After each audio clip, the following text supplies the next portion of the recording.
ముందుగా అందరూ కూడా ఈ వీడియో చూడండి. ఈ వీడియో చూసిన తర్వాత మనం మాట్లాడుకుందాం అన్న. నెల రోజుల వరకు వదిలితే మేము ప్రాణాలతో ఉంటాము, లేదంటే చనిపోవడం ఖచ్చితంగా ఉంటుంది సార్. మా అంతా రైతులకి దాదాపు 100 ఎకరాలు పెట్టినారు సార్ రైతులు, కొక్కరిచేడు నుంచి చింతకుంట వరకు. మీరు దయచేసి ఈ ఒక్క నెల రోజులు నీళ్లు వదిలితే మేము బతికే అవకాశం ఉంది, లేదంటే పురుగుల మందే అవకాశం సార్ మనకి.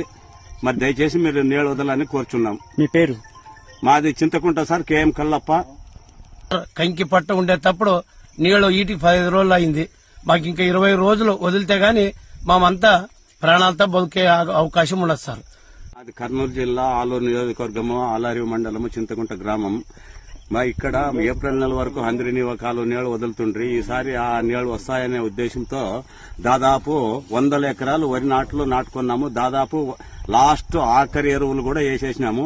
పొట్ట దశలో ఉంది సార్. ఇప్పుడు నీళ్లు లేక 15-20 రోజులైంది, ఎండిపోయి అంతా బీకులు పారిపోతున్నాయి. ఇప్పుడు దయచేసి మీరు ఒక నెల రోజుల పాటు రైతుల పరిస్థితి ఇలా ఉంటే దేశం ఇంకేం బాగుపడుతుంది? బాగుపడదన్న ఇలా ఉంటే. రైతులకి నీళ్లు వదలలేక ఇలా చేస్తే పైరెండిపోతే రైతు ఎవరికి చెప్పుకోవాలి?